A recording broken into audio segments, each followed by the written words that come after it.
Welcome back to my YouTube channel. In this video, I'm going to talk about the total expense for Sweden. Sweden अगर आप आना चाहते हैं तो उसके स्टेप्स क्या हैं और हर स्टेप पे कितने पैसे खर्च होंगे। रिसेंटली एक स्टूडेंट से मेरी बात हुई और उस स्टूडेंट ने मुझे बताया कि मुझे कोई स्टूडेंट ऑलरेडी जो कि स्वीडन में स्टडी कर रहा है वो बता रहा है कि अगर आप एडमिशन ले लें तो आपको 12 लाख देना पड़ेगा और जैसे ही आप स्वीडन में आते हो तो वो 12 लाख आपको वापस दे दिया जाएगा। सो आई डिसाइडेड कि एक वीडियो बनाई जाए जिसमें मैं पूरा प्रोसीजर एक्सप्लेन कर दूं और हर स्टेप पे जितने भी अखराजात आते हैं उनके बारे में बात कर ली जाए। सबसे पहले मैं बात करना चाहूँगा आइट्स के बारे में कि आइट्स मैं हर किसी को रिकमेंड करता हूँ। आइट्स से आपकी एडमिशन की पॉसिबिलिटीज़ हाई हो जाती हैं, वन थिंग। सेकेंडली आपका जो स्कॉलरशिप के चांसेस हैं वो इंक्रीज़ हो जाते हैं या बन जाते हैं। आइट्स के सेक्शन में मैं एक बात ऐड करना चाहूँगा कि अगर आपने स्टेम सब्जेक्ट्स पढ़े हैं, साइंस, टेक्नोलॉजी, इंजीनियरिंग और मैथमेटिक्स, तो आपको आइट्स करने की ज़रूरत नहीं है। लेकिन रिसेंटली मेरी एक स्टूडेंट से बात हुई तो उसने मुझे बताया कि उसने बीएस ऑनर बिजनेस एडमिनिस्ट्रेशन में किया है और वो पाकिस्तान में जिस यूनिवर्सिटी में पढ़ा है वहाँ से उसने प्रोफिशेंसी लेटर लिया और उसका एडमिशन हो गया। सो इट मीन्स कि अगर आपने बीएस ऑनर में आपका लैंग्वेज ऑफ इंस्ट्रक्शन इंग्लिश था और आपकी फील्ड स्टेम नहीं है, फिर भी there is a possibility but it is not a rule. जो रूल है वो स्टेम सब्जेक्ट्स के लिए है, लेकिन कुछ यूनिवर्सिटीज़ एक्सेप्शन दे देती हैं, वो भी इंडिविजुअल केसेस पे। आइट्स की जो फीस है वो 235 टू 250 यूरो है। डिफरेंट कंट्रीज़ में आप चेक कर सकते हैं, इवन एक कंट्री के डिफरेंट सिटीज़ में भी आइट्स की फ़ी डिफरेंट होती है। तो ओवरऑल जो फीस की रेंज चल रही है वो 235 टू 250 चल रही है, तो आप ये चेक कर सकते हैं। और मैं रिकमेंड करूँगा कि आइट्स लाजमी प्रिपेयर करें। आइट्स प्रिपरेशन के मैं कुछ लिंक्स शेयर कर दूंगा इस वीडियो के डिस्क्रिप्शन में। आइट्स के बाद मैं बात करना चाहूँगा कि जैसे ही आपका आइट्स क्लियर हो जाता है या आइट्स की आप प्रिपरेशन कर रहे होते हैं, उसके साथ ही साथ आप अपने डॉक्यूमेंट्स को प्रिपेयर करना शुरू कर दें। स्वीडन के लिए आपको मैट्रिक, इंटर और आपका जो बीएस है, अगर आप मास्टर लेवल पे अप्लाई कर रहे हो तो आपको मैट्रिक टू बीएस लेवल सारे डॉक्यूमेंट्स अटेस्टेड करवाने पड़ते हैं अपने बोर्ड ऑफिस से और एचईसी से। उनको आपने अटेस्टेड करवाना है। ओरिजिनल आपने जो है वो अपने पास रख लेने हैं और जो कॉपी है उसका सील्ड एनवलप बनवा लेना है। इसी तरह से आपने बीएस की डिग्री के साथ करना है, एचईसी के पास जाना है और उनसे एक ओरिजिनल सेट अटेस्टेड करवाना है और एक उसकी कॉपी। अब जो कॉपी है उसको सील्ड एनवलप में करवा लेना है। जैसे ही आप के पास ये ओरिजिनल और सील्ड एनवलप डॉक्यूमेंट्स आ जाते हैं, सील्ड एनवलप आपने स्वीडन में यूनिवर्सिटी admission.se के एड्रेस पे भेज देना है किसी भी कोरियर सर्विसेज को यूज़ करके, और जो आपके ओरिजिनल डॉक्यूमेंट है उनको स्कैन करके अपलोड कर देना है। ये एक सिंपल डॉक्यूमेंट अटेस्टेशन हो गई और इसमें आपका जो खर्चा आएगा टोटल वो अराउंड 5,000 टू 10,000 PKR आएगा।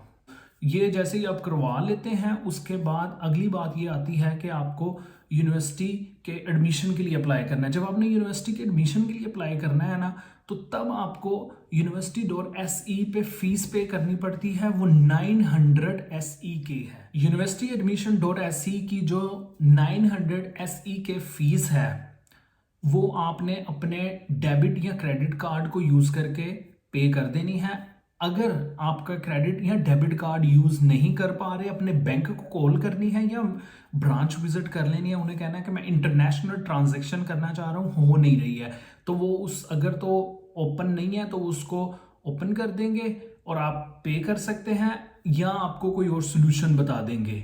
लेकिन एप्लीकेशन सबमिट करने के लिए आपको किसी को पैसे देने की ज़रूरत नहीं है, बल्कि आपने जो स्वीडिश एजुकेशन पोर्टल है फॉर एडमिशन वहाँ पे एप्लीकेशन फीस पे करनी है, not to any other person. उसके बाद बात कर लेते हैं, आपको एडमिशन का वेट करना पड़ता है। जैसे ही एडमिशन आता है, इसी के साथ साथ आपको स्कॉलरशिप का भी रिजल्ट आ जाता है। स्कॉलरशिप जो है वो दो तरह की स्वीडन में है, एक है एसआई स्कॉलरशिप और दूसरी है यूनिवर्सिटी की स्कॉलरशिप। यूनिवर्सिटी की जो स्कॉलरशिप है वो आपकी सिर्फ ट्यूशन फी होगी और वो भी पार्शल या full tuition fee wave of होगी, लेकिन जो एसआई स्कॉलरशिप है उस वो फुल फंडेड है और आपकी ट्यूशन फी भी वेव ऑफ हो जाती है, प्लस आपको लिविंग एक्सपेंस के लिए 10,000 स्वीडिश क्राउन दिए जाते हैं।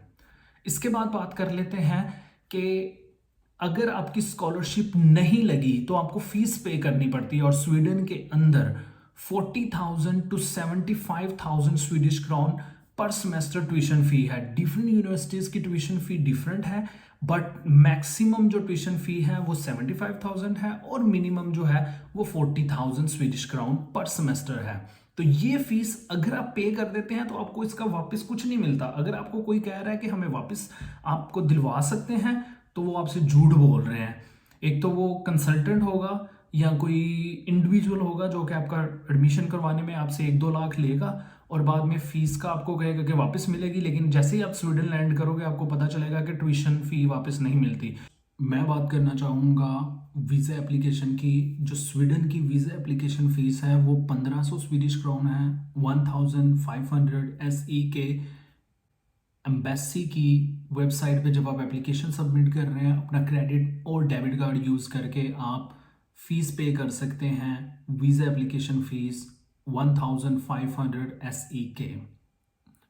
स्वीडन के लिए जब आप स्टूडेंट वीज़ा अप्लाई करते हैं तो आपको लिविंग एक्सपेंस शो करने पड़ते हैं in form of bank statement. अब बैंक स्टेटमेंट में अगर आप 1 साल के कोर्स पे आ रहे हैं या 2 साल के कोर्स पे, आपको 1 साल का लिविंग एक्सपेंस शो करना पड़ता है।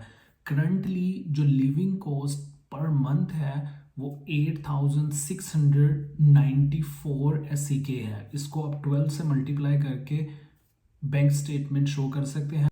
जब भी आपने स्टूडेंट वीज़े के लिए अप्लाई करना है फॉर स्वीडन, आप अपने अकाउंट में फंड्स जो हैं वो 1 दिन पहले ट्रांसफ़र कर लें या 30 दिन पहले या 60 दिन पहले या 90 डेज़ पहले। इससे एम्बेसी को कोई फ़र्क नहीं पड़ता, उन्होंने कोई रूल नहीं बनाया हुआ। और जितने भी लोगों का प्रीवियसली वीज़ा लगा है वो 1 डे ओल्ड और फ्रेश बैंक स्टेटमेंट पे भी लगा है, जिनमें से मैं एक एग्जाम्पल हूँ। तो आप फंड्स जो हैं वो 12 मंथ के शो कर दें, 12 की बजाय अगर 13-14 के कर सकते हैं, दैट्स गुड। लास्ट स्टेप होता है टिकट का। टिकट जो है वो 600 से 700 यूरो की मिल जाती है। अगर आप वीज़ा अप्लाई कर रहे हैं तो मेरी रिकमेंडेशन यही है कि टिकट जो है वो बुक कर लें और रिफंड वाली बुक कर लें। अगर वीज़ा नहीं लगा तो आप रिफंड करवा लेंगे, जल्दी बुक करेंगे तो रिफंड वाली भी बहुत सस्ती मिलेगी। तो ये सारा एक प्रोसीजर है, किसी कंसल्टेंट के पास जाने की ज़रूरत नहीं है। ये जो मैंने प्रोसीजर बताया है इसको आप फॉलो कर सकते हैं। मैंने 2 वीडियोस बनाई हैं। 1 video is about documents, second is about application. तो ये दोनों वीडियोस को आप देख सकते हैं और इनसे रहनुमाई ले सकते हैं। If you feel you have more question, you can comment and I will help you out.